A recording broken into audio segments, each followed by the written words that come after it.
On a dark night, under a sky full of heavy clouds that blocked out the moonlight, Sammy stood in front of the gate of the old cemetery. The place was covered in thick fog, and the stories he had heard about this cemetery made him even more nervous. This was not just an ordinary cemetery. It was a haven for legends and scary stories of lost souls wandering among the graves. Sammy cautiously entered through the rusty gate that made a terrible sound as it opened. In front of him, long rows of leaning, moss-covered tombstones stretched. The air was cold, and every step on the damp ground made a sound as if the place was pulsing with life.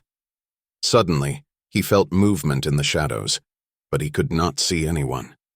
Only moving shadows could be seen in the distance, accompanied by the whispers of the wind between the tall trees. Sammy continued his way through the cemetery until he reached an old grave. The inscriptions on its eroded headstone were barely readable.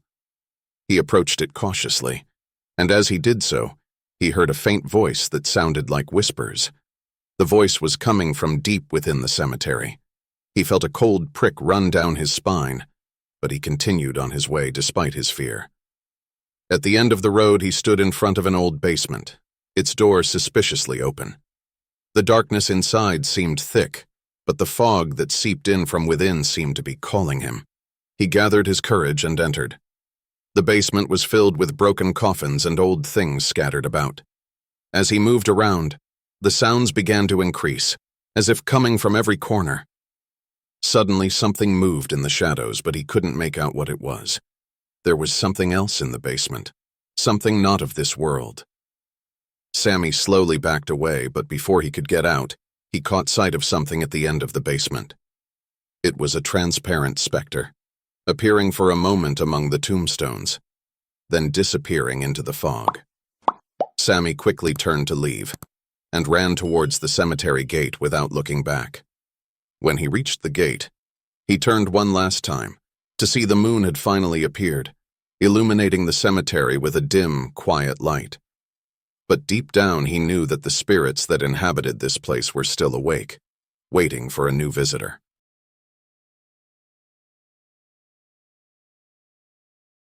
In the fading light of a Parisian evening, Emily wandered the cobblestone paths of Père Lachaise Cemetery, drawn to its haunting beauty. The towering trees, their branches bare in the cool autumn air, cast long shadows over the maze of ancient tombs. The air was thick with history, and each step felt like a journey through time. Emily had always been fascinated by the cemetery's legends, from famous artists to writers whose stories still lingered in the world.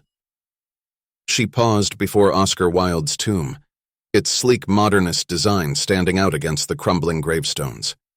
The faint marks of lipstick left by admirers were visible, a reminder that the past was never truly forgotten here.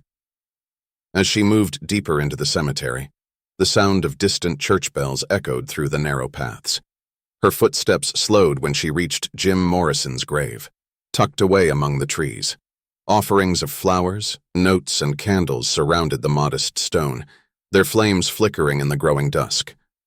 A cool breeze swept through, and for a moment, Emily could almost hear the faint melody of a guitar, like a ghostly echo from another time.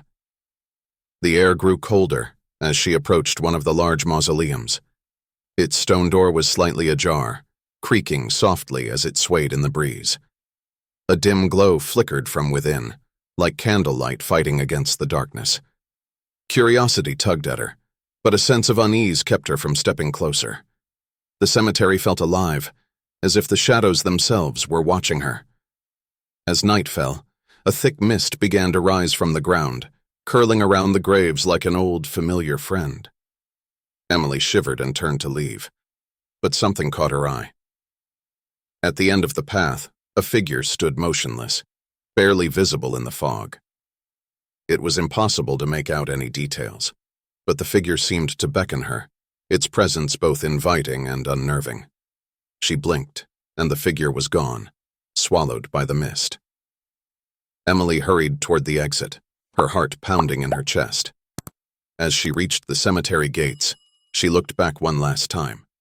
The vast expanse of Père Lachaise stretched out before her, now fully enveloped in fog, its secret safely hidden in the shadows. And in the distance, she could still hear the faint whisper of footsteps echoing through the night, as if the souls of Père Lachaise were watching her departure, silent, but never truly gone.